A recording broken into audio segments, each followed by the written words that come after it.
Hey, well, good day. How you doing? Welcome back to third season cooking.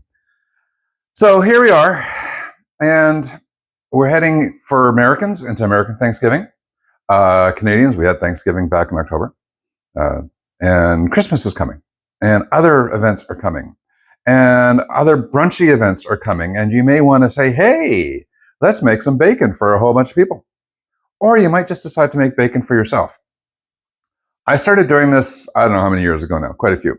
You may have noticed if you're at a hotel or a restaurant buffet that bacon is often all cooked together, and sometimes you get clumps of it together, and you're going, well, how do they do it? Easy, they bake it. So in the oven.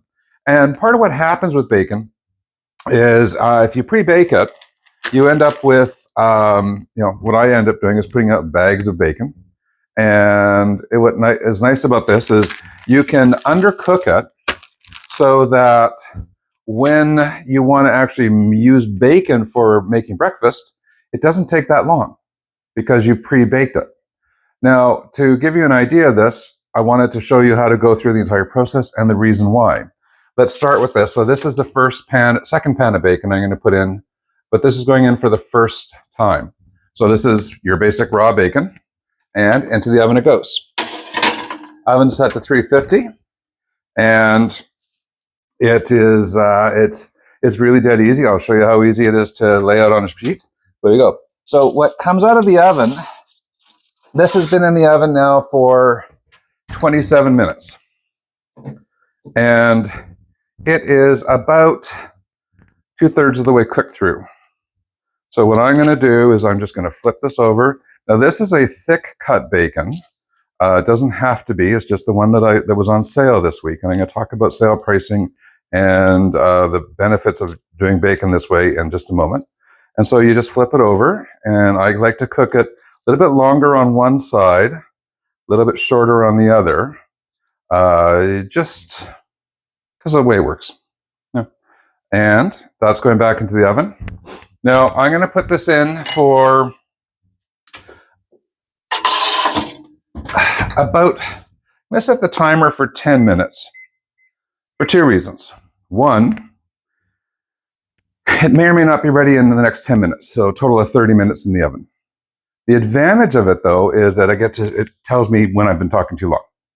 There it is. All right. This week, bacon, 1 kilo of bacon at the co-op is $13.99 for the 1 kilo pound. 1 kilo, 2.2 pounds. The regular price on that, I believe, was $17.99. So it's about 23% off to begin with. So, but if you buy smaller portions of bacon, in Canada, bacon comes in either 1 kilo containers, packages, 500 gram packages, or 375 gram packages. 375 seems to be the new standard. And 375 bacon will run you anywhere between sort of $7 to $8, $9, $10. Beside this 1 kilo bacon, there was 500 gram bacons, and they were $10.99. So for $3 more, you got twice as much. Where I'm going with this is if you want to try and make your food dollars stretch, buy something like this, cook it up like this, and then you can throw that in the freezer and have bacon whenever you need it. I'm going to start putting this out into the pan. And so all we're going to do is just lay the strips of bacon out.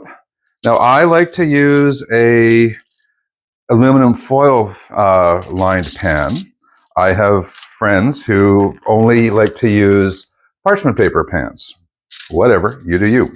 I like the aluminum foil because it captures the bacon grease more easily, in my opinion, and it's easier to clean the pan. If you don't want to use either parchment paper or aluminum foil, and you'll see I have over there both choices. If you don't want to use either of those, you don't have to. You can do it. You can just raw dog it in the pan. It'll be fine.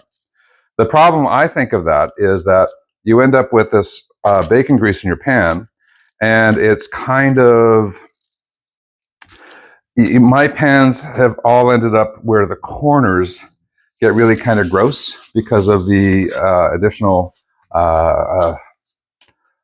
grease and such that collects in the corners. And this is just a way to make sure that it's a little bit more easily done. Okay. So this is what the pan would look like. Now, the pans that I've got in the oven are half the size of this one. So I would get 2 of these per kilo of bacon. So when I start doing this, what I do is in the morning on a Saturday or Sunday, I get up when I make the first cup of coffee. By the way, eggnog coffee in honor of the festive season coming up. And I make a cup of I turn on the oven, go up, make a cup of coffee, go upstairs, watch TV for a little bit. Come back downstairs, second cup of coffee, throw in a tray of bacon. 20 minutes later, I come down, 25 minutes later, I come down and I flip the bacon over and I put it back in the oven. 10, 15 minutes later, I got cooked bacon. I also end up using a fair bit of paper towel because I like sort of not super greasy bacon, lined with some paper towel. Bob's your uncle. Now you got your bacon mostly cooked, still edible if you want to eat it right out of the oven. It's really yummy. And the sheets absorb all the bacon grease. Now, what you end up with, the reason I like lining the pans is you end up with, from a kilo of bacon, I end up getting about 100 mils of bacon fat.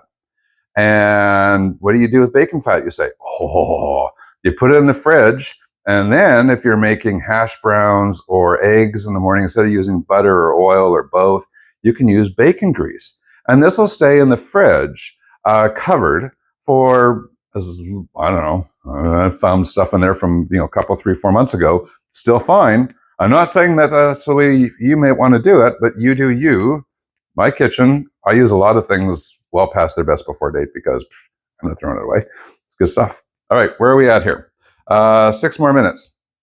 So I'm going to take a look in the oven and see what's going on. And we're going to see where we're at with the bacon. We can decide how much of this is worth filming onwards. Oh, look at that. This is probably on the inside of being done. Camera work is challenging on this one. And so I'm going to put this back in for a couple more minutes, just because I think it needs to, a little bit more crispified. Now, this is also a thicker sliced bacon than I would, than the previous one I bought. And so it's taking a little bit longer to cook, which is fine.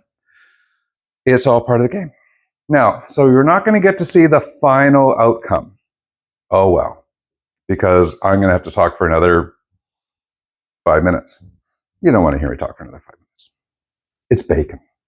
The beautiful thing about this is you set your timers. It reminds you when you need to flip things, when you need to move things, when you need to pull them out.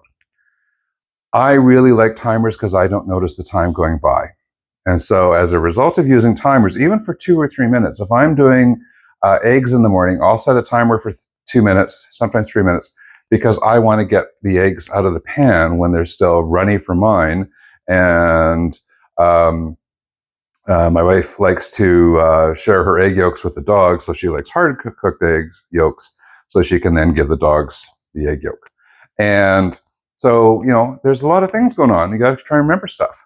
Some things, whatever, it takes as long as it takes. Other things, you want to time it well, okay? So the beautiful thing with this is this bacon, so it takes you a little bit of time to prep it.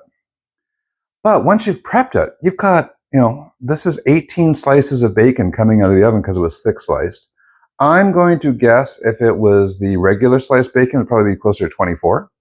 And so that can take a long time to cook.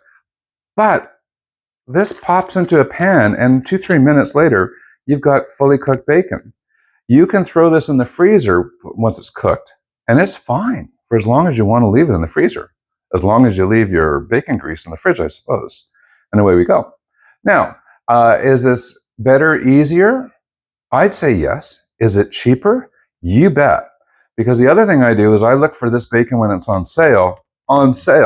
So if you can find like a package of bacon that's, again, in the fridge, the store fridge, near its sell-by date, they start marking it down. That bacon is fine. There's nothing wrong with it. It's just in a salt bacon juice packet of goo right? So you pull it all out, you drain it off a little bit, you dry it up. Bob's your uncle. Throw it into the fridge. No, the fridge. Into the oven. Then into the fridge once it's cooked. And so what happens is it's a really easy way to prep ahead of time. It's a really easy way to always have cooked bacon. Really easy way to have some extra fat around that has really great flavor because bacon fat is nom nom nom.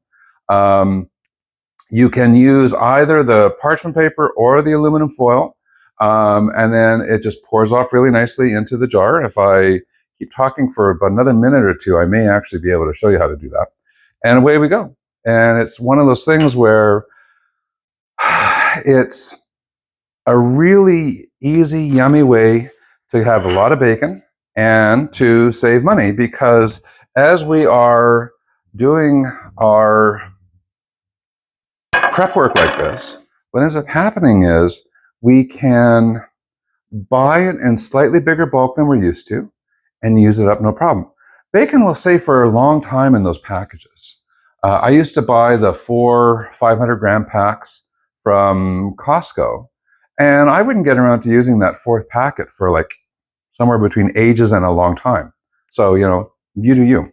Okay, I'm going to pull this one out because with 2 minutes left on it, close enough. Also, it is close enough. So we can see here that all I'm going to do is gently lift it off, put it onto the plate. Now this might be slightly underdone, and here's my rule of thumb. It's always easier to undercook bacon if you're prepping it than overcook it. Because if you've undercooked it, you can obviously cook it a little bit more in the pan. If you've overcooked it, well, now you got crispy bacon that is what it is, and you can't do much with it. As you can see, that pan is gotten a little bit, the paper towel sheets are showing the grease on the bacon. Nom is flavor. Yeah, very good flavor. So I'm just going to throw another couple sheets of paper towel on there, and that's going to be fine. Now I'm switching to my dominant hand to show you this. And so what you end up with is this tray of bacon. Now this is from a small amount of bacon. And so we're just going to pour this into there. And so that's what the bacon looks like coming out of the oven. And it is going to, the chunks are going to settle down. If you want to put it through a filter, you can. It cools off like that. Let's pull out the second pan of bacon, see where we're at. Second pan after whatever that was, 10 minutes, needs another 10 minutes. Okay? So the great thing about doing bacon this way is you can make a week, 2 week, 4 week supply of bacon. Away you go. You can save money by buying it when it's on sale. You can save money by buying it in bigger bulk. And your house smells beautifully like bacon for a while. 350 degrees, 20 minutes the first side, 10 to 15 minutes the second side, away you go. With that, thanks very much. One of those things that happens in the third season cooking is we try to think about